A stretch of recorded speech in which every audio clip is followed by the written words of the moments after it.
Just about 30 seconds.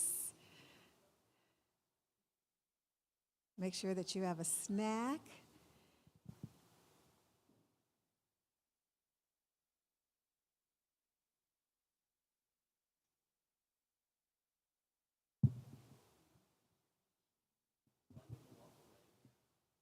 Do you need to walk away? No, not unless you don't plan on coming back. Why would you walk away?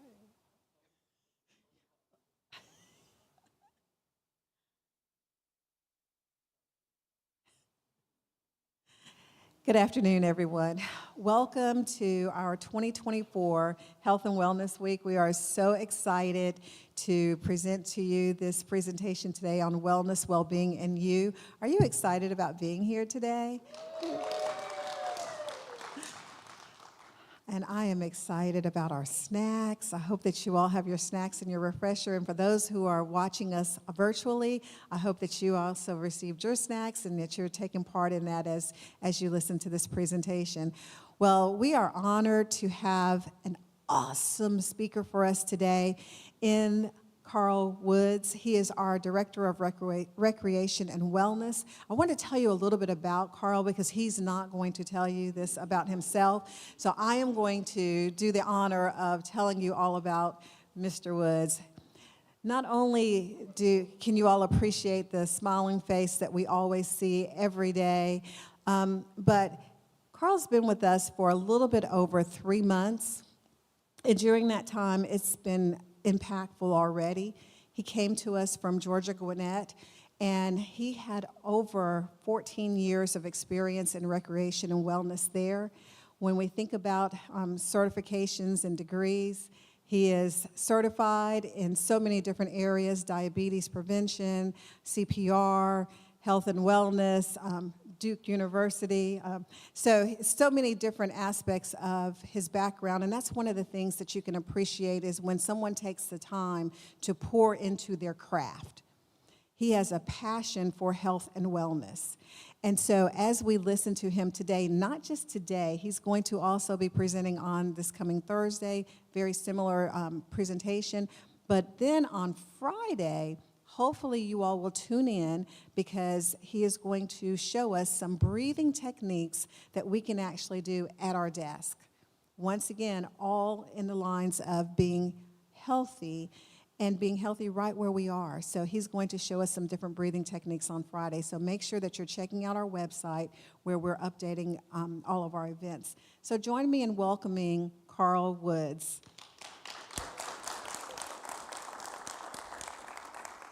Thank you. It is really an honor to be here. I'm totally stoked about this opportunity. I'm happy to be here at MGA. I'm happy for the possibilities.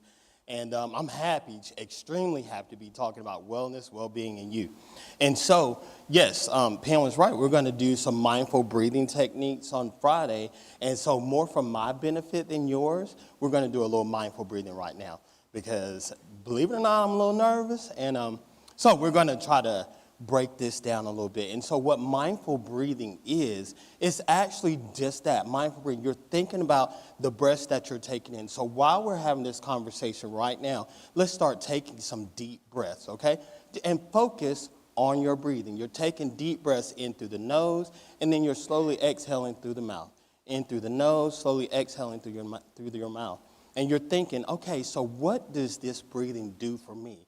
While you're concentrating on the breath, I see everybody inhaling through the nose, exhaling through the mouth. And you're wondering, how is this affecting me? Where am I feeling the benefits of this mindful breathing? Is it in my neck? Is it in my shoulders? Is it in my back? Is it in my tummy area? So really what mindful breathing does for us is that it really opens us up to the opportunity or the task at hand. So if you're if the kids are giving you a hard time, step away, do a little mindful breathing. Helps you kind of calm down a little bit before you have to wrangle some necks or spank some hides or whatever. I don't know if we still do that these days, but I wish my parents would have done it a little bit more. So you're doing some mindful breathing. Before you have that important meeting or that important presentation in front of a group of people, you do your mindful breathing.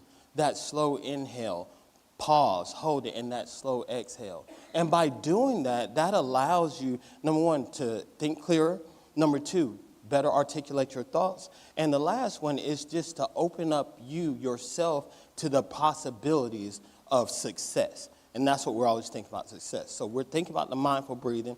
We're focusing on breathing. We're taking the deep breaths in, and we're slowly exhaling. Feet are firmly planted on the ground. So we're going to do a couple of those cycles together. Deep inhale, slight hold, 2, 3. Exhale, slow, 2, 3, 4. Again, inhale, hold it, 1, 2, 3, 4. Slow exhale, 1, 2, 3, 4. Last time, inhale, 1, 2, 3. Hold it, 2, 3. Slow exhale, 2, 3, 4, 5, 6. I don't know about you, but I feel better. And I'm ready to talk to you today about wellness, well-being, and you. And so at MGA, we have a real opportunity, guys. When we're talking about impacting not only the students that we serve, but each other, the faculty and staff, we have to create a well-being system that allows our constituents, faculty, staff, and students, to focus on their own individual wellness journey. So in order to understand that, we need to understand, well, what is it to be well-being, or how do we define well-being, especially in an area of academic learning or higher education. So when we talk about well-being from a clinical aspect, as Pam talked about at Duke, we were looking at just as that. We're making sure the doctors were involved in the well-being strategies that were being created.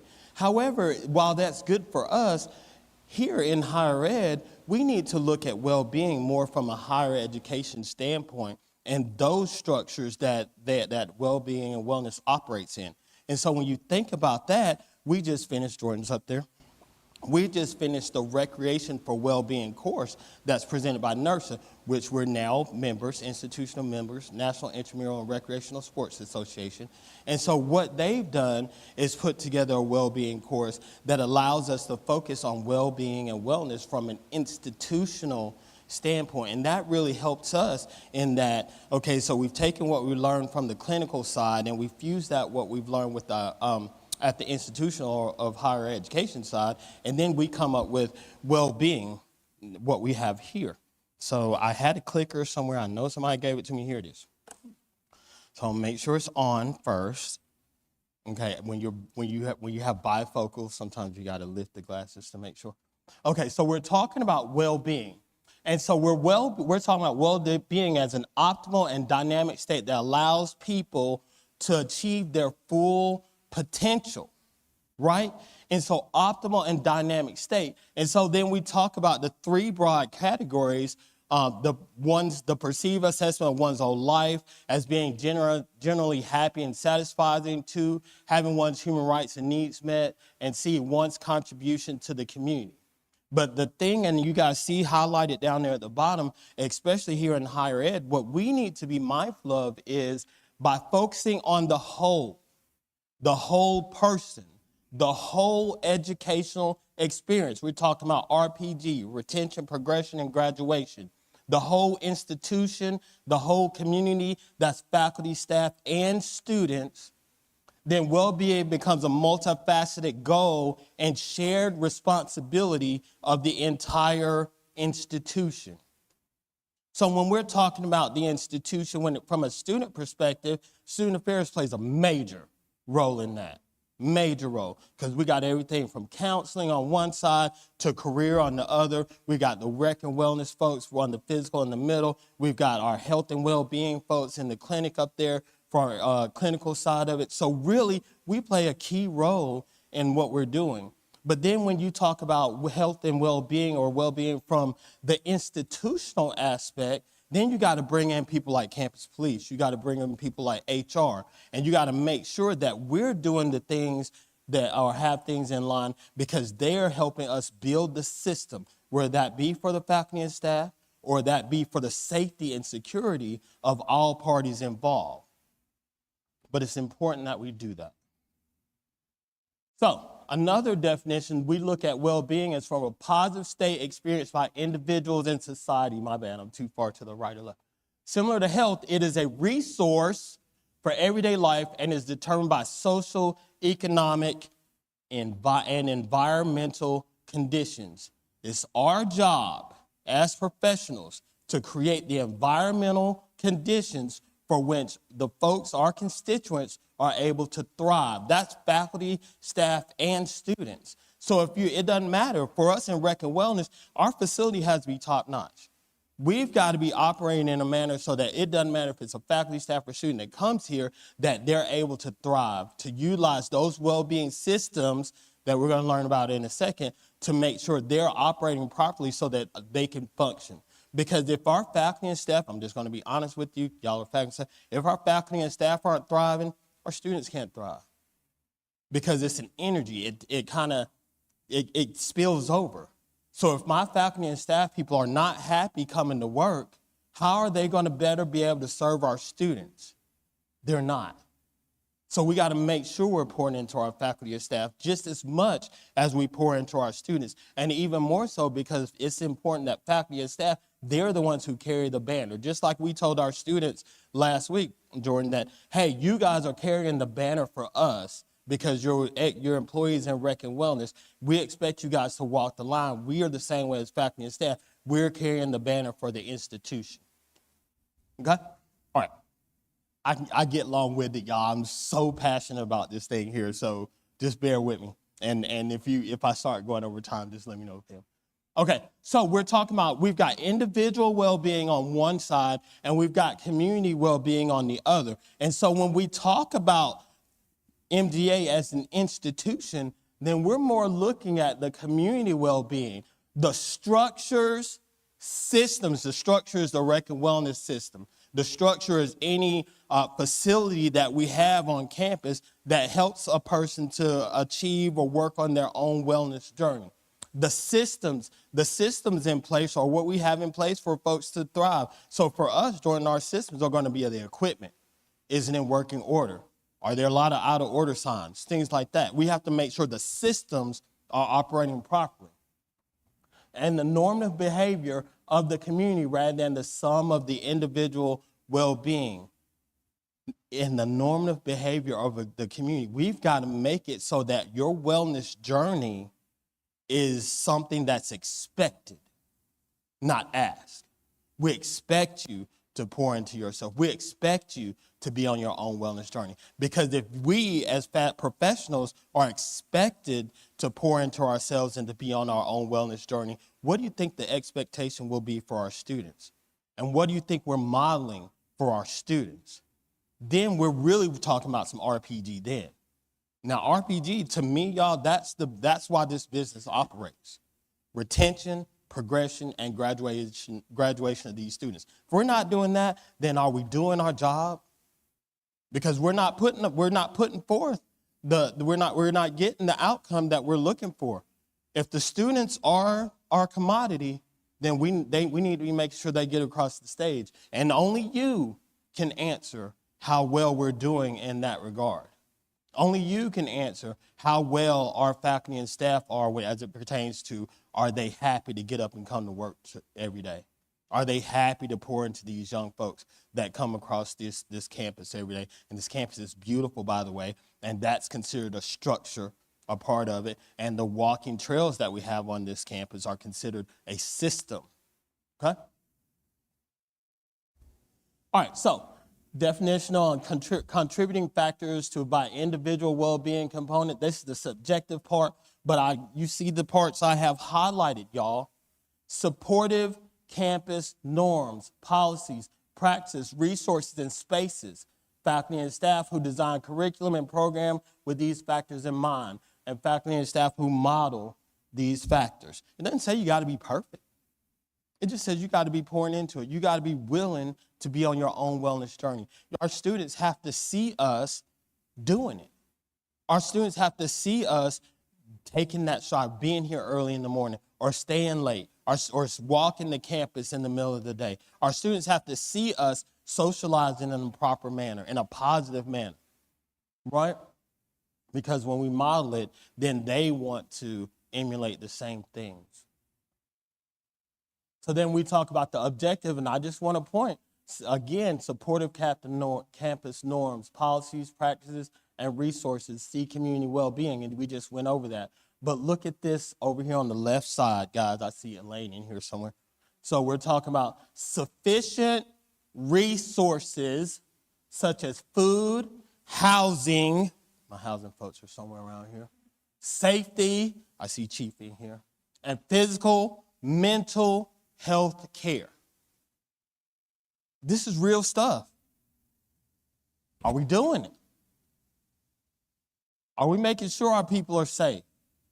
Are we making sure that we have the resources? We got a food pantry. Where is E at? Congratulations on that grant, dog. I see you putting in work. Good stuff. But that's what our students need, though, right? Right? I mean, I see you, Jerry. We're only able to be open for a certain amount of time. But what about between 12 midnight and 2 a.m. when our children are hungry and they don't have vehicles or access? What are we going to do then? When they go to an RA and say, hey, I haven't eaten since 5 o'clock and it's 2 o'clock in the morning and I don't feel so well. We have to have access to those resources so that we can ensure that our students' needs are met. And y'all, we're 9-to-5ers. I get it. But this is a 24/7 campus, and we need to make sure that we have those opportunities available for our students, whether it's 2 o'clock in the afternoon or 2 o'clock in the morning. That's our job. And somehow we got to figure out a way to make it work. So then we talk about the definitional and contributing factors by individual well-being component. And I don't know why I'm looking up there when I can be looking right here. You didn't say that. Okay. So, again, we're looking at supportive campus norms, practices, faculty and staff who teach it, faculty and staff who market it. But that's another opportunity for student affairs to collaborate with our folks in academic affairs and really ensure that we're putting forth and we're creating those opportunities for not only our young people, but for our faculty and staff as well. For our young people, that could look like, hey, we're working with the instructors or sports management is a good example. Hey, they're getting this in the classroom, then they come over here and we expect them to work in your rec and wellness center, and this is what we expect them to be doing, right? But for us as professionals, it's, hey, we're going to carve out time, 30 minutes for our faculty and staff to either work on their social. We're 6 dimensions. We're only doing 6 dimensions because there's different dimensions of wellness, and inside joke, sorry. So that you can work on one of your dimensions of wellness. So that could be a walk, that could be socializing, that could be speaking to somebody, your accountability partner, right? But we have to put those things into practice if we want to be the best us, individual, the best me that I can be, right? All right, so environmentally friendly, I always talk about that one. But yeah, we got to make sure we're good stewards of this society, this community that we're building here. Such a beautiful campus. We don't want to trash it up, right? All right, so we're looking at the subjective component, and we really talked about that. But respect, fairness, and justice for all is one of the main ones. Like, we can't expect our students to be happy and to be comfortable with where they are if they don't feel safe, right? If they don't feel supported, if we don't provide the practices and norms that allow them to thrive. Again, we're talking about RPG. RPG, it speaks to our faculty and staff as well, because we want to keep you. Don't nobody want to do hiring searches all dang day, because that takes away from what we're trying to do with these young folks, right? So let's do what we got to do to keep our faculty and staff. And how we do that is, number one, they got to be happy. They got to be energized to come to work every day. So whatever system or structure we need to put in place to make that happen, let's do it. And a lot of times, y'all, it doesn't take a lot of money. It just takes a policy change here and there, right? And we can do that. So then we're talking about the objective component. I really want to look at this part, especially on this column over here, supportive policies, practices, and norms. We just talked about that. Supportive campus expectations and norms. Do we need to talk about that? Do we want our students here? Yeah, we want them here. We want them here 24/7. Now, I know times have changed, and I came up during a time where the online experience wasn't really the academic experience. But we owe it to our young people to ensure that they're getting an experience on campus that they're not getting anywhere else. So that's why we need to pour into this wellness model, because we know that our students come here with deficiencies. And instead of talking about the deficiencies or harping on the deficiencies, let's talk about what type of wellness strategies we can put into place, or well-being systems we can put into place to help our students to thrive, right? Instead of talking about what they can't do, let's talk about what we can do to help them to be better. Because again, I'm going back to it, RPG, retention, progression, graduation. That's our output. When we walk them across the stage, that's our output. When we walk them across the stage, that's our marketing tool. Because you can't beat that. Where'd you go to school? Middle Georgia. Graduated? Yep. Did well. And then they go and they tell their friends, and they go back to their community and they tell folks. And then next thing you know, we got a lot of people that want to come to MGA because they're saying, well, you focus on my kid's holistic wellness journey, and I want that for my other kid, or I want that for this one. Right? So sufficient resources and allocation of those resources. Where's my boss? 1 and 2. Hey, I'm just saying. I'll say it again, though. Sufficient resources. And now I'm just messing with y'all. Y'all know I love you. But we do need that. We do. We need the resources in order to create these well-being systems that we're speaking of. We have to trim the fat. We have to streamline some things. We have to be kind of creative in our thought process in the way that we do things. All right? So available helping relationships. I don't know where our counseling folks are, but I know they're somewhere around here. But yeah, maybe I'll see them in a couple of days. But I like green spaces and good air quality. We definitely have that. And I love this other word, biophilic design. Fancy, right? Biophilic design. What does that mean? That means that on the outside, y'all know how it's so pretty outside of our buildings. Nice walking paths and everything. Are they just as pretty on the inside? Do we focus on that greenery on the inside? Because we mostly spend our time inside. And so do we have plants for the air exchange? Do we have those things? I know I'm about to say, yeah, I got that. Not everybody has that. But yeah, we got to have those things inside and outside our facilities that speak to that natural type setting that helps us to be better, whether we're inside or outside the building. And so that says something, and we'll get into holistic wellness definition in a second, but that says something about your relationship with nature and the effect it has on you. So we have to do those things in order to be the best that I can be, right? So feng shui, I got that from Duke, is the thing. So feng shui on the inside of a facility, feng shui in your facility design, Jordan, right? We got to make sure our facility is set up to where it speaks to the students or the faculty staff that enter, where they feel that energy, that positive energy when they come in, where they know, hey, I'm not going to see a lot of out of order signs. We're going to get positive customer service, and our people behind the front desk are going to make you feel like you belong and you want to be here. And we're working on that. So yeah, green space with biophilic design, procedure and practices that facilitate a sense of community, relationships, and social connections. Sir, where's Corey? This is where I need you, dog. Because we got to do this. You're the social person in student life. And so in order for us to create that sense of community, we got to work together to get these kids back on campus so that they understand and want to be here. They want to contribute. And so that's why we've got to create the programs that make these kids want to be here. And if the students want to be here, guess what? We all thrive because that's how we get paid, right?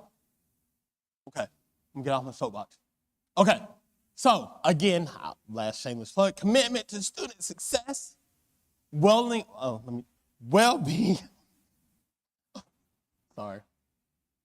Well-being becomes a multifaceted goal and shared responsibility of the entire campus.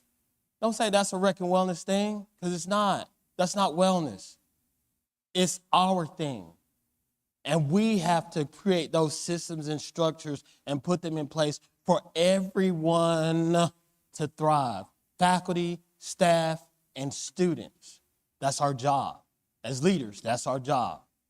And once we create this thing, then you'll be surprised at the number of people who want to stay and the number of people who want to be a part of it. Okay?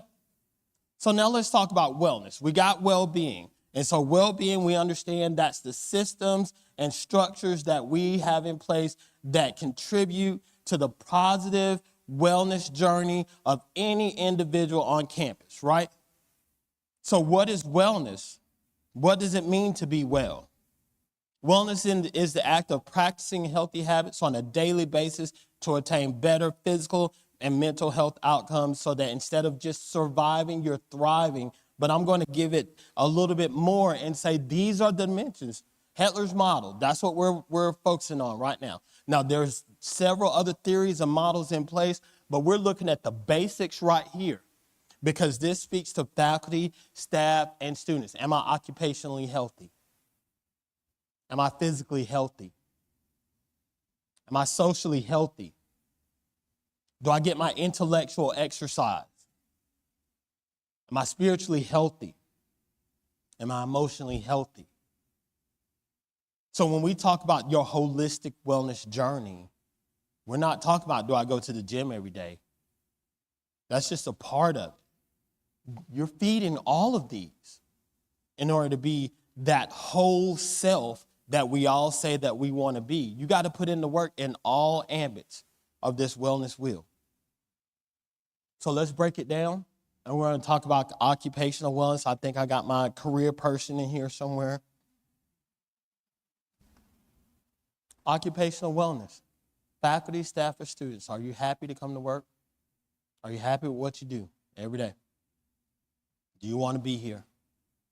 Do you put in the work to be the best you can be in your field of experience? Do I go to the trainings? Do I get the development that I need? And for our students, are they coming to your office? Are we making sure that they know how to do a resume? Are our students taking advantage of it? Let's be real, because we know some of them aren't. And then they get mad when they graduate and can't find a career.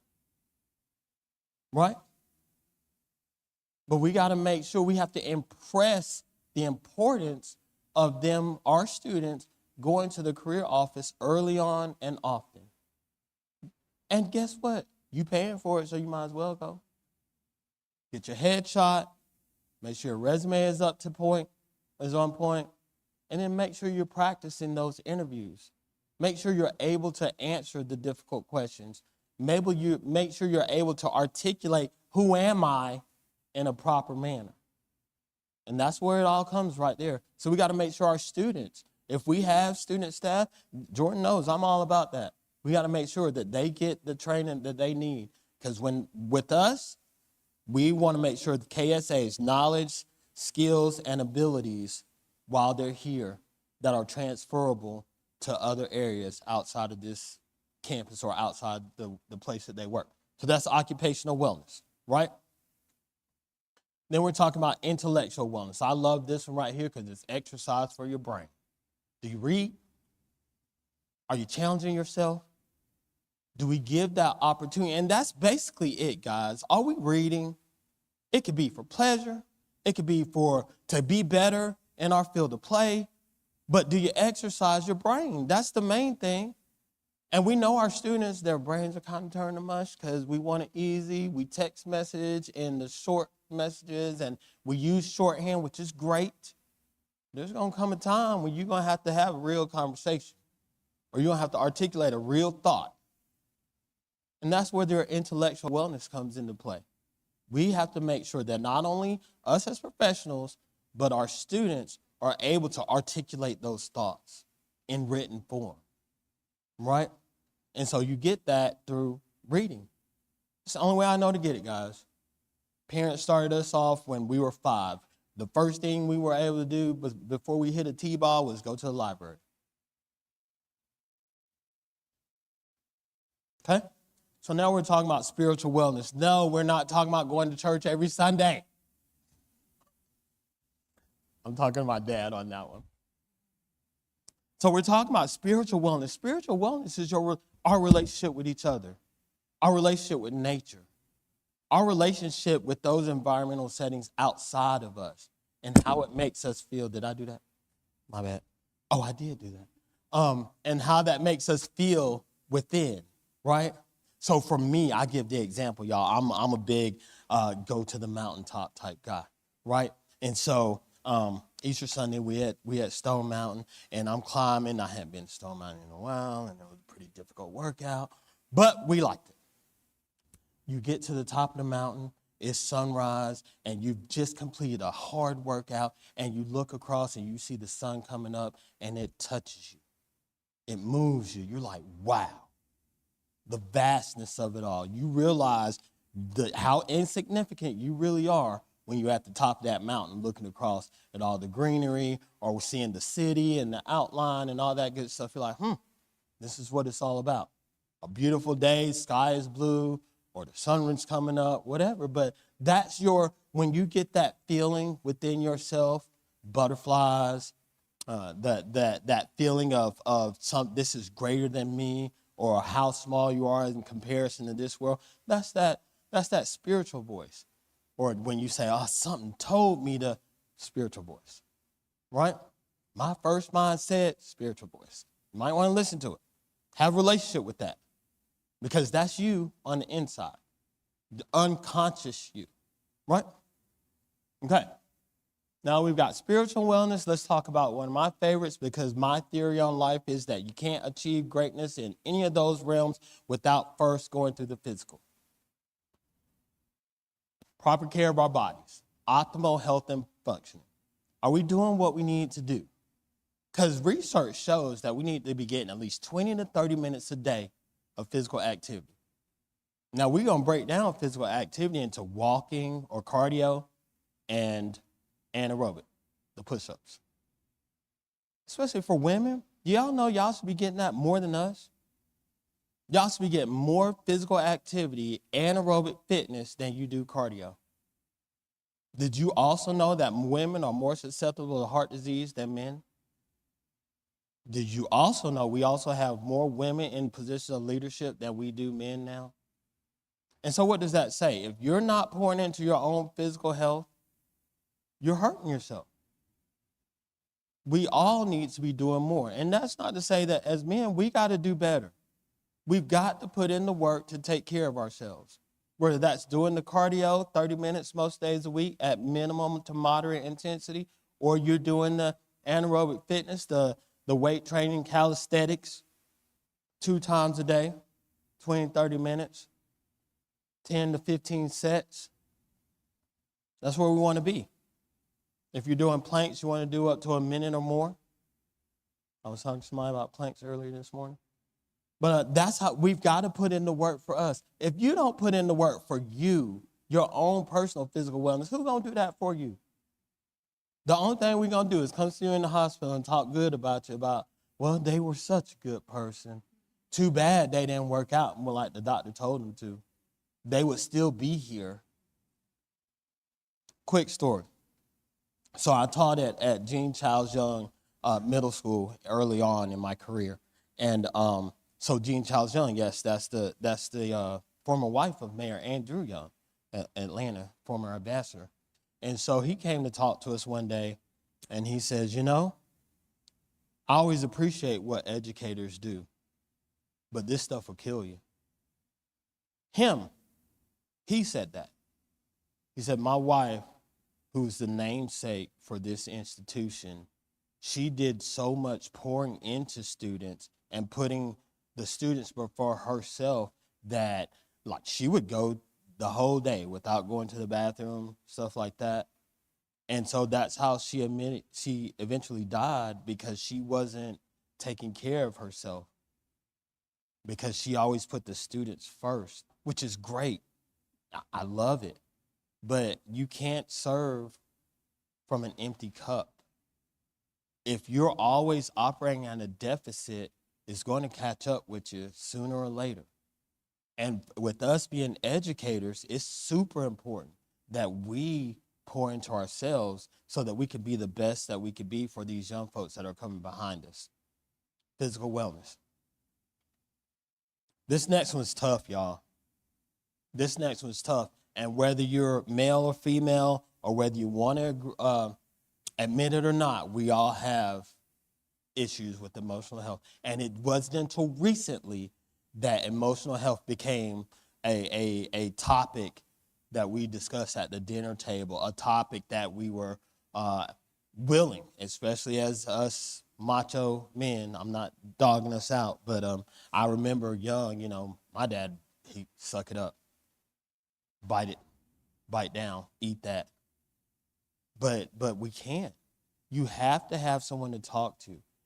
And that's why we were dying as men early. We didn't last long because we were so busy holding everything in, just not process, just hold it in, until eventually it will kill you. I promise you. Just as sure as the sky is blue. Emotional health, if you don't treat it, will kill you or cause you to do self-harm in a manner that you can't come back from. So it's important, whether you're male or female, to understand, hey, either I got an accountability partner, somebody that I can bounce ideas off of, or I have a group setting, a group of people that I can talk to and I can be transparent with, that I can be vulnerable with, or I utilize a counselor. Y'all, I'm the first one to admit, I had to have a coach. I had to have someone for a whole year to help talk me through and sort things out in my life. And there's no shame in that. It's real. I'd rather have had to go through therapy for a year and be a better me than have not and be self-destructive. And that's where we are. That's where we are. So now if you look at us as faculty and staff members and you see, and you know, whether you want to admit it or not, you know you deal with this stuff. Think about what our children are dealing with. You coming out of COVID, lockdown students didn't want to do, and now they're being reacclimated back into a system or strategy society that's changed, and they're pushing it. They're pushing the envelope. And so it's important that we ensure that, hey, student A, we understand you, we see you, we appreciate you, and we have these systems of well-being in place to allow you to be better and to become your best self. All right, we're talking about social wellness. I'm looking at you again, sir, but I ain't going to say no. But we know what social wellness is, right? Relationships.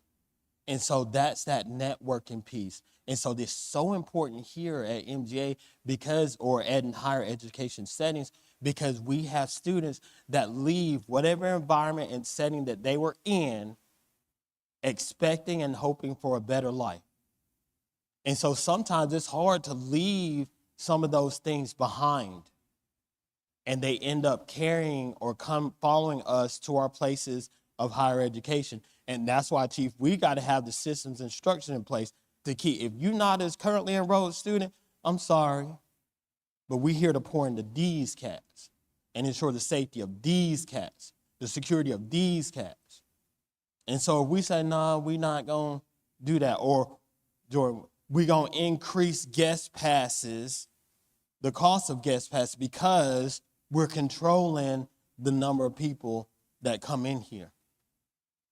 Because we have to make sure that our students are able to work on their social wellness in a positive manner. That means be around like-minded people who are doing like-minded things, that want to do better and be better, and we're creating that environment for that to be so. All right, I got the 5-minute thing a second ago, and there we go with the discussion. I'm so happy to get through this. So now I'm going to jump up here because they said I could. And if we have any questions, comments, or concerns, this is where we want to kind of, Stacy, yeah, come on. My lovely assistant, Stacy, will walk around with a microphone and answer so that you can articulate any questions that you may have. Wow. I wasn't expecting that part. Y'all, this was a lot. It's a lot to digest. But this is, y'all, I feel like where we need to go or be going as an institution. And Lord knows that it's like pulling teeth trying to get folks to change around here. So need your help. I'm just being honest. We've got to do it. Yes, sir. Wait, hold on. I don't have a question. I'm the dietitian with Aladdin Campus Dining. So I just glad I took part of this because it's really important. A lot of jobs do not do this. So I'm just admiring that you did this for the faculty today. So I've worked in a hospital during COVID in New York, and there was no care about our well-being. So to hear that people are starting to do this at their jobs now is really encouraging. So thank you. My boss is sitting right beside you too, girl. You like, yeah. Need a raise. No. What do you, whoa, sorry, I'm naturally loud. What do you hear from students over at the Rec and Wellness Center? What are they loving right now? What do they wish was a little different? You know what? Right now, I think, and I wish I could let Jordan answer this, but I think they're appreciating the structure that they're getting. I think they're appreciating the customer service that they're getting, and I think they're appreciating the systems that we're putting in place, and meaning making sure the equipment is operable. Yeah. Thank you for that. No more questions. Thank you. I appreciate it. Yeah.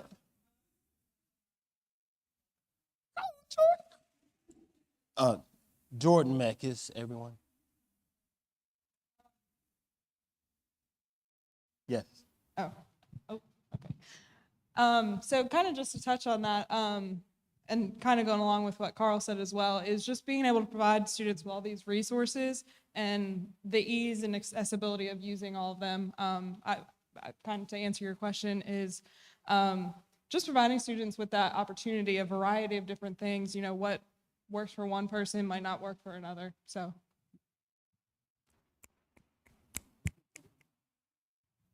Okay, there was another one, Corey. I was just wondering if you were going to have that, or if you're able to share that chart or the The wellness wheel? graphic to others. So maybe we can keep those in our offices to remind ourselves to focus on all 6. You're just saying that. No, I'm serious. Okay.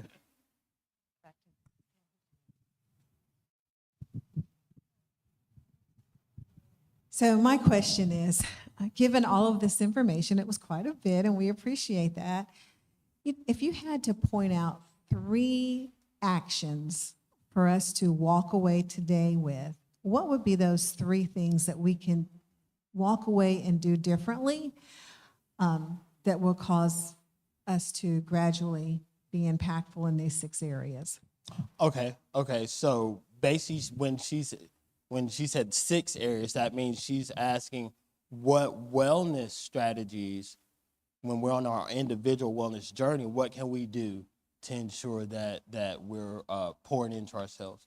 And so that, I'd say, 1, you need to ensure that you're getting exercise most days a week, and that's at least 20 minutes minimal, moderate activity.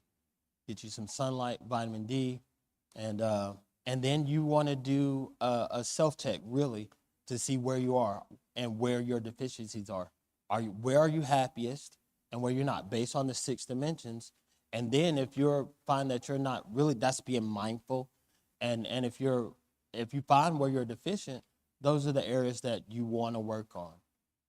So you'll answer the question within yourself. Yes, ma'am. That was a good question. She tried to stump me, y'all. Okay. Uh-oh. Another one. Okay. I just have like a comment essentially. So we talk about preventative health care and it doesn't sound fun. A lot of people just think about diets or colonoscopies or all the things that you have to do, but that's it. What you just went over, this is all preventative health care. And so many things are labeled, they're ailments and symptoms and diagnoses, but it comes just as much from your social isolation networking as it does from the numbers that you see with your cholesterol. 100%. That's where it all comes from. Diets, but it No, is not dieting, but there is so much with the mind gut. So I'm glad you even just touched on that, and you touched a little bit on food too.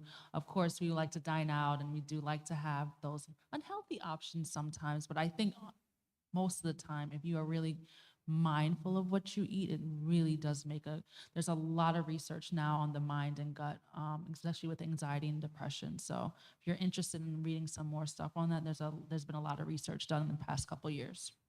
This is from our dietitian with Airmark, right? Aladdin.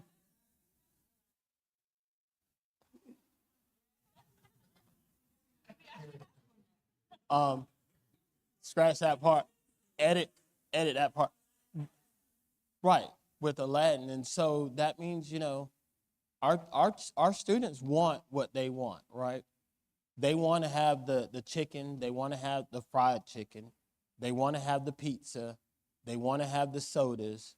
But we're the experts and we're the professionals, and we have to ensure that the meal choices we're providing are really helping them to holistically develop. So the fuel you put in, it will be the energy you get out. And so when we think about exercise and the benefits of exercise, classroom, information retention, things like that. Same thing with the food you eat. You eat healthy, you're going to be vibrant and enthusiastic. You eat poor, you're going to be sluggish and kind of downtrodden. Okay? And then I'll stop. Oh, we got another. Oh, crap. I'm not going to let you get off the hook. I was Patty. hoping. Nope. This is more me to you right now. Yes, sir. I want to go on record as saying this was a game changer. And you know exactly what I'm talking about.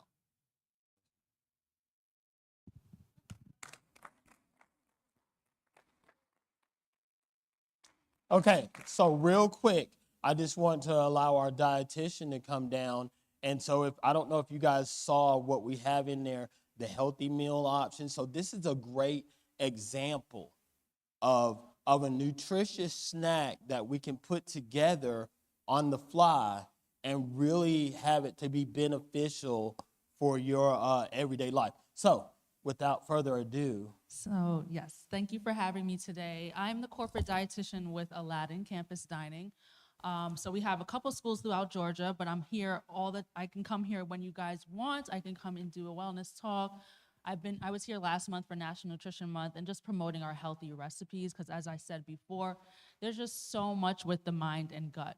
So what are our healthy recipes? I actually had a PowerPoint, but there is some pamphlets in the front that have our little Be Well icon. So I don't know if you guys eat on campus with us, but anytime you see a little blueberry, which is one of the most powerful fruits, that is our healthy option. It is mindful of portion size, sodium, and contains no trans fats.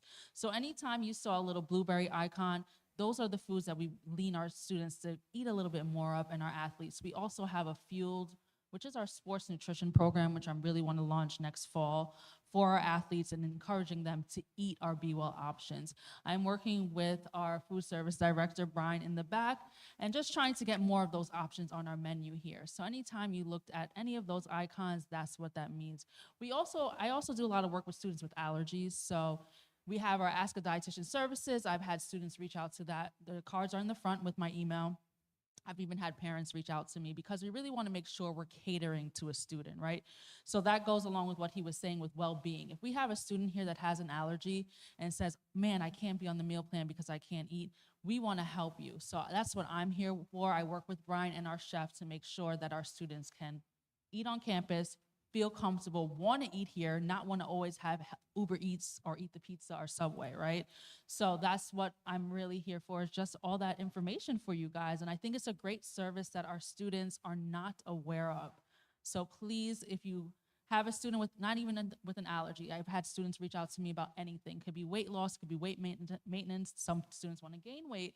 That is what I'm here for. And I think it's a really great service to have. I did not have that as a student athlete in college. So please let your students know about it. Any other questions about anything with the food service or dietitian services? Sure. So our kitchen staff, they prepared our trail mix. So on the back of the recipe card, I think there's at least 4 or 5 different ways that you can incorporate trail mix. This is a great healthy snack. You have some healthy fats in there with your cashews, your sunflower seeds. You add in some dark chocolate, which is a sweet tooth. It's really high in potassium and magnesium, which is great for your heart health. So these are some snacks that we want to get students to be eating a little bit more of. So even if we're not serving it that day, this is something that they can learn to do at home. They can go to the grocery and buy it for themselves, or they can just know that later on, hey, these are kind of the things that I should be eating, right? So there's some trail mix that has M&Ms and candies in there, but we just want to teach students how to eat properly. It's not saying that they'll never want to have pizza again. I'm not that type of dietitian. I'm a moderation dietitian, but it's about, okay, let me try it. So even when I was here last month and we had smoky lentil tacos, there was at least a handful of students that's never had lentils, and they tried and they're like, oh my gosh, this is plant-based. So that's what I just love about my job, and I love being a dietitian for students because it's just so great to open their minds to different foods and healthy options. Faculty and The staff. well-being. So it all goes together. There really is a lot of stuff with your mind and your gut. So I know if I eat a lot of fried foods, I don't feel as great as if I had a really healthy, hearty meal that's nutrient dense. So just being aware of that. All right. Thank you guys for having me.